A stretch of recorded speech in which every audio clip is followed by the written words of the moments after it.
Hello students, welcome to my channel Sandeep Jain classes. आज हम 12th class English literature की text book Prudence की first poem a lecture upon the shadow by John Donne की study करेंगे। हम line to line इसका translation देखेंगे, इसका सेंट्रल आइडिया क्या है वो देखेंगे, इसका क्रिटिकल अप्रिशिएशन करेंगे और इसकी थीम क्या है उसके बारे में भी अध्ययन करेंगे। John Donne was founder of the metaphysical school of poetry. John Donne ने मेटाफिजिकल स्कूल ऑफ पोइट्री की स्थापना की थी। और मेटाफिजिकल का मतलब आध्यात्मिक, रहस्यमयी, ये इस तरह की थीम है। इनकी ये poem a lecture upon the shadow, ये भी एक एग्जाम्पल है मेटाफिजिकल पोइम की। और इस कविता में कवि अपनी प्रेमिका, अपनी बिलव्ड को एड्रेस कर रहे हैं, संबोधित कर रहे हैं। और संबोधित करने के साथ में और लव की फिलोसॉफी को एक्सप्लेन कर रहे हैं, उनको समझा रहे हैं, प्रेम की कहानी का वर्णन कर रहे हैं। और कवि ये चाहते हैं कि उनकी बिलव्ड जो हैं वो उनसे ट्रू लव करे और उसको समझे। और हर love for the poet should not be false. उसका कवि के प्रति जो प्रेम है वह झूठा नहीं होना चाहिए। इन्हीं सब चीज़ों को वो समझाते हैं, इमेजरी का सहारा लेते हैं, शेडो का, लाइट का, और किस प्रकार से मेटाफर्स का प्रयोग करते हुए इन्होंने ये पूरी पोइम जो है वो लिखी है, उसको हम यहाँ समझने का प्रयास करते हैं। पहले स्टेंजा से, stand still and I will read to thee a lecture love in love's philosophy. These 3 hours that we have spent walking here, 2 shadows went along with us, which we ourselves produced. Stand still. कवि यहाँ कहते हैं stand still यानी गतिहीन अवस्था में रहना, खड़े, स्थिर खड़े हो जाना। तो कवि अपनी बिलव्ड को संबोधित करते हुए कहते हैं कि तुम यहाँ पे स्थिर खड़ी हो जाओ, रुक जाओ।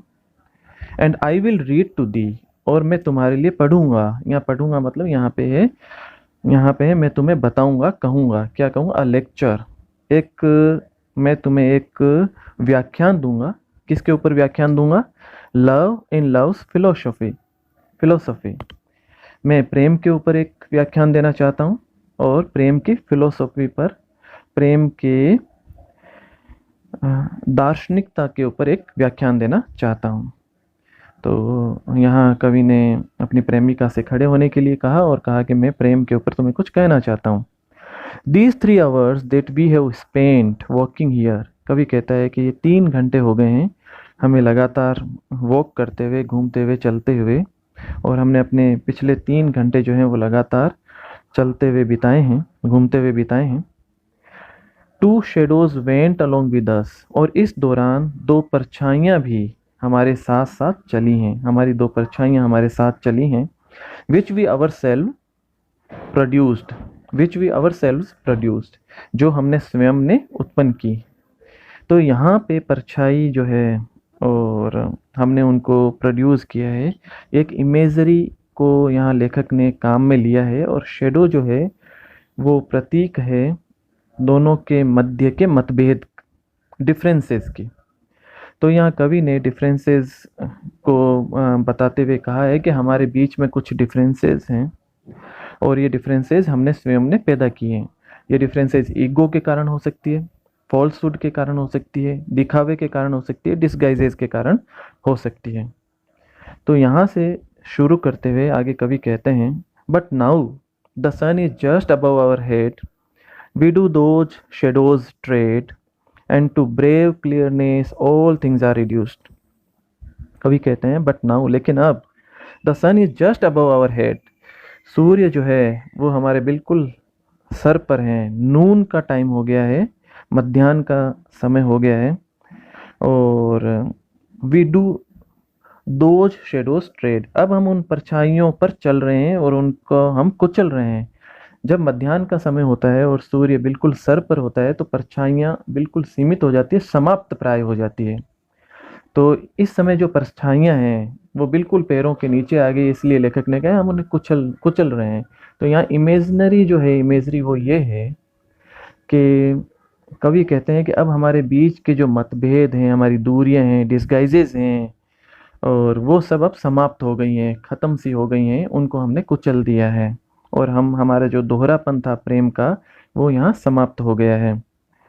तो कवि कहते हैं, and to brave clearness all things are reduced, और साहसपूर्ण स्पष्टता के साथ सारी चीज़ें जो हैं वो घट कर रह गई हैं। सारी चीज़ें मतलब सारी जो इनके बीच की ड्युअलिटी थी, प्रेम के मध्य में जो ड्युअलिटी और दोहरापन था, जो ईगो प्रॉब्लम्स थी, जो एक दूसरे के प्रति संदेह के भाव थे, वो सब के सब लगभग समाप्त से हो गए हैं, घट कर रह गए हैं।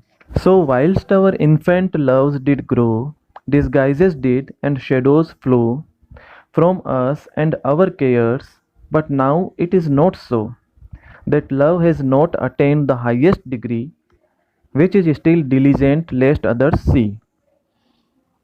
वाइल्स का मतलब यहाँ पे ड्यूरिंग, दौरान, और इन्फेंट लव का मतलब है प्रारंभिक प्रेम। कवि कहते हैं, so whilst our infant loves did grow, इसलिए जैसे जैसे हमारा प्रारंभिक प्रेम बढ़ा, उसके अंदर वृद्धि होती गई, disguises did and shadows flow, और वैसे वैसे डिस्गाइजेस का मतलब दिखावा, शेडोज का मतलब परछाइयाँ और जो दिखावे हैं, and flow from us and our cares, तो वो हमारी चिंताएं आदि, हमारा दोहरापन हमसे दूर होते चले गए, फ्लोज फ्रॉम अस। तो जैसे जैसे हमारा प्रेम आगे बढ़ा, वैसे वैसे हमारे बीच की जो शेडो है वो कम होती गई, यानी हमारे बीच की परछाइयाँ कम होती चली गई, हमारे बीच की दूरियां कम होती चली गई, हमारे बीच में जो डिस्गाइजेस थे, एक दूसरे से जो दोहराव छिपाव आदि थे, दिखावा था, वो सब कम होता चला गया। From us and our cares, but now it is not so, लेकिन अब ऐसा नहीं है, that love has not attain the highest degree which is still diligent lest other see. कवि कहते हैं कि वह प्रेम अपनी उच्चतम अवस्था को प्राप्त नहीं हुआ है, has not attend the highest degree मतलब उच्चतम अवस्था, अटेंड का मतलब प्राप्त हुआ है।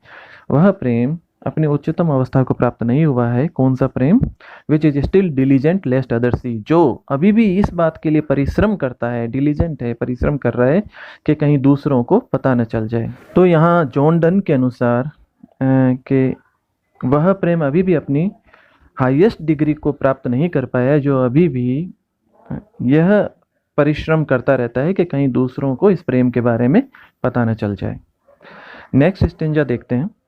Accept our loves at this noon stay, we shall new shadows make the other way, as the first were made to blind others, these which come behind will work upon ourselves and blind our eyes. Accept our loves at this noon stay. कवि कहते हैं accept, if not, यदि नहीं, except our loves at this noon stay, यदि दोपहर के इस क्षण में हमारा प्रेम रुक नहीं जाता है, ठहर नहीं जाता है, स्टे ठहरना। कवि कहते हैं कि एट नून, दोपहर के समय जब परछाइयाँ जो हैं वो शून्य हैं, और इस समय जो प्रेम है वो अपने हाईएस्ट स्टेज पे है, हाईएस्ट डिग्री पे है, इस समय कोई दोहराव छिपाव नहीं है, कोई मतभेद नहीं है, और इस समय अगर हमारा प्रेम जो है वो ठहर नहीं जाता है तो क्या होता है?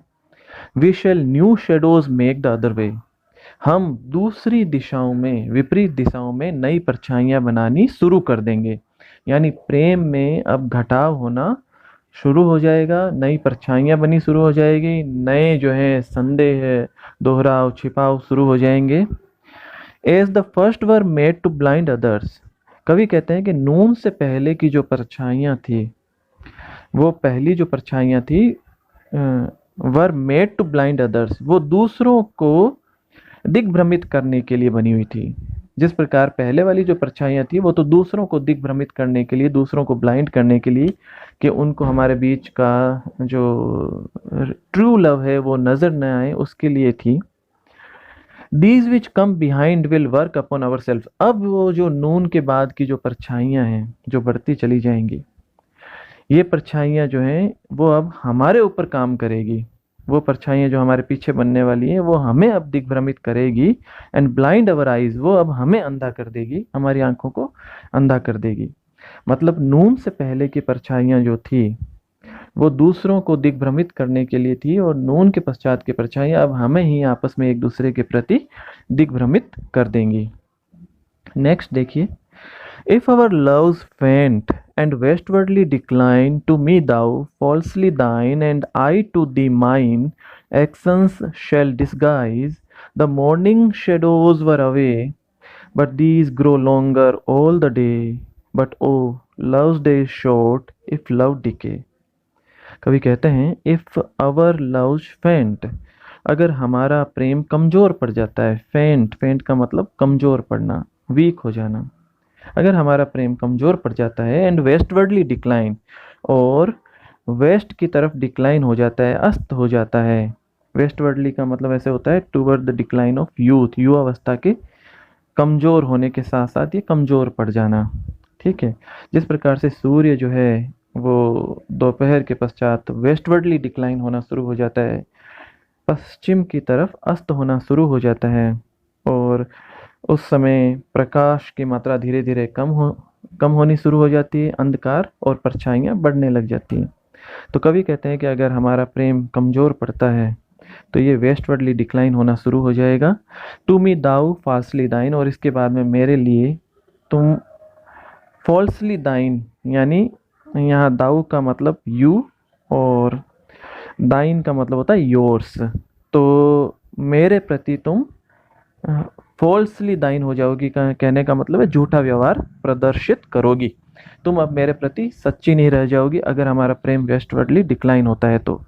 और मेरे लिए and I to the mine actions shall disguise, और मैं भी तुम्हारे प्रति अपने कार्यों में झूठा दिखावा करूँगा, है ना।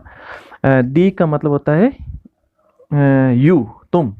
तो I to the mine actions sell disguise, मेरे जो एक्शंस होंगे, क्रियाकलाप गतिविधियां होगी, उसमें भी दोहराव छिपाव होना शुरू हो जाएगा। The morning shadows were away but these grow longer all the day, सुबह जो हमारे बीच में परछाइयाँ थी, यानी जब इन्फेंट लव था, प्रेम की शुरुआत हुई थी, उस समय की जो परछाइयाँ थी वो तो दूर हो चुकी हैं। वो परछाइयाँ जो हैं वो धीरे धीरे कम होते होते नून तक आते समाप्त हो गई, यानी उनके बीच का जो ईगो था, जो डुअलिटी थी, वो दोपहर तक समाप्त हो गई। दोपहर में इनका प्रेम जो है अपने जेनीथ पे था, नून के समय अपने जेनीथ पे, अपने चरमोत्कर्ष पर था। तो मॉर्निंग शेडोज जो है वो धीरे धीरे दूर चली गई, but these grow longer all the day, लेकिन ये आफ्टरनून शेडोज जो हैं ये धीरे धीरे पूरे दिन बढ़ती चली जाएंगी, ये कम होने का नाम नहीं लेंगी। ये परछाइयाँ घटनी नहीं है, ये धीरे धीरे और ज़्यादा बढ़नी है, यानी इनके बीच का प्रेम जो है वो घटता चला जाएगा। इनके बीच के जो मतभेद हैं, इगोइस्टिक प्रॉब्लम्स हैं, जो संशय की स्थितियाँ हैं, वो धीरे धीरे बढ़ती चली जाएगी। But O love's day short if love decay, लेकिन लेखक कहते हैं कि अगर लव डिके होता है, प्रेम अगर क्षीण हो जाता है, डिके का मतलब क्षीण हो जाना, कमजोर हो जाना, तो प्रेम यदि क्षीण होने लगता है तो प्रेम का जो दिन है वह भी बहुत छोटा हो जाता है, यानी दिन इतना रहेगा नहीं, रोशनी ज़्यादा देर रहेगी नहीं, लाइट जो है इटरनल, जो लव था उस समय जो लाइट स्थिर रहनी थी वो अब रहेगी नहीं, वो इटरनल नहीं रहेगा। ये प्रकाश जो है वो बहुत जल्दी समाप्त हो जाएगा, यानी इनके प्रेम का जो विश्वास है वो बहुत जल्दी समाप्त हो जाएगा। लास्ट टू लाइन्स हम देखते हैं। लव इज ए ग्रोविंग और full constant light and his first minute afternoon is night. ये पूरा एक सार यहाँ पे जॉन डन ने दे दिया है। लव इज ए ग्रोविंग, प्रेम जो है सदा बढ़ता रहने वाला है, ग्रोविंग है, और फुल कांस्टेंट लाइट, या अथवा पूर्ण रूप से कांस्टेंट रहने वाली लाइट है, हमेशा रहने वाला, चीर रहने वाला प्रकाश है, चिरकाल तक रहने वाला प्रकाश, जिसके ऊपर समय का, स्थान का इत्यादि का कोई फर्क नहीं पड़ता है। अदरवाइज क्या होता है, and is first minute afternoon is night, लेकिन आफ्टरनून होना, आफ्टरनून का मतलब होता है परछाई आ जाना, यानी वो वहाँ पे रुक नहीं सका, यानी इनके बीच में कुछ न कुछ संदेह आ गया है, कुछ न कुछ प्रेम जो है वो डिके होना शुरू हो गया है। तो प्रेम डिके होते ही और आफ्टरनून होते ही उसका फर्स्ट मिनट जो है, कवि कहते हैं वो नाइट होना शुरू हो जाता है, यानी वही नाइट है, यानी बहुत जल्दी प्रेम जो है समाप्त हो जाता है, तुरंत समाप्त हो जाता है अगर वो अपनी पराकाष्ठा पर ठहर न पाए, एट नून जो समय था उस पर रुक न पाए तो तुरंत ही समाप्त हो जाता है। तो इस पोइम में हमने देखा कि कुछ इमेजरीज हैं, मेटाफर्स हैं लाइट के और मेटाफर्स हैं शेडोज़ के। Shadows are the symbol of darkness and gloom, वो जो हैं अंधकार और दुख के प्रतीक हैं, और लाइट जो है वो प्रेम का प्रतीक है, स्थायी प्रेम का प्रतीक है। तो ये इमेजरी यहाँ पे जॉन डन ने काम में ली है, और जॉन डन के अनुसार प्रेमी जो है, लवर जो है, अपने प्रेम को उसके शुद्ध पूर्ण अवस्था में अगर बनाया नहीं रख सकता है तो वह समाप्त हो जाता है। इस पोइम का जो सेंट्रल आइडिया है वो ये है, हम देखेंगे कि ये एक जॉन डन का एक्सप्रेशन शो करती है about the philosophy of love. प्रेम की जो दार्शनिकता है उसके बारे में उसका एक्सप्रेशन शो कर रही है। जॉन डन जो हैं वो बिलीव करते हैं कि शुरू शुरू में जब इनिशियल या इन्फेंट लव होता है तो प्रेम जो लवर्स होते हैं वो आपस में एक दूसरे के प्रति उनमें अविश्वास होता है, उनके बीच में शेडोज़ होती हैं और उनके बीच में इगोइस्टिक प्रॉब्लम्स होती हैं। लेकिन जैसे जैसे नून का समय आता है, उनका प्रेम बढ़ता है, फलता फूलता है, वैसे वैसे उनके बीच के शेडोज़ कमज़ोर होती जाती हैं, समाप्त हो जाती हैं, और वो जो है एक जेनीथ ऑफ लव वाली स्थिति को प्राप्त कर पाते हैं। उनके बीच के डिस्गाइजेस जो हैं वो धीरे धीरे समाप्त हो जाते हैं। पहले शुरू शुरू में डिस्गाइजेस रहेंगे, वो एक दूसरे के प्रति आदर्श व्यवहार दिखाते हैं, लेकिन वो धीरे धीरे आदर्शवादी कल्पना भी धीरे धीरे समाप्त होने लगती है। और कवि के अनुसार अगर ये स्थिति बनी हुई न रहे, कांस्टेंट नहीं रहे, और इनके बीच में अगर वापस से डिस्गाइजेज आने शुरू हो जाएं और डिके होना शुरू हो जाए तो ये तुरंत समाप्त हो जाता है। और critical appreciation of the poem में हम देखें तो हम देखते हैं कि ये जो पोइम है मेटाफिजिकल पोइम का एक एग्जाम्पल है, और इसकी जो थीम है वो है लव थीम है, about the philosophy of love. Love की फिलोसफी को इन्होंने दिखाया है। और through out the poem the poet uses the figurative language of metaphors, of shadows, of lights, of shadows भी कई तरह की, shadows of morning, shadows of Noon, shadows of afternoon, और इस तरह की लैंग्वेज को पोइट ने यूज करके और जो एक मैसेज देना चाहे वो ये बताया है कि इनिशियल स्टेज ऑफ लव और बाद की स्टेज जो है लव में, उनमें क्या डिफरेंसेस होते हैं, और किस प्रकार से after this differences in love begins to grow and the lover move apart, वो आपस में अलग हो जाते हैं। In the end the poet suggest that though the infatuation exhausts itself, true love keeps its luster alive। तो हम देखते हैं कि कवि अंत में ये संकेत देता है कि यद्यपि ये जो है समाप्त हो जाता है किसी कारण से, लेकिन जो सच्चा प्रेम है उसकी चमक जो है वो बरकरार रहती है। बहुत बहुत धन्यवाद।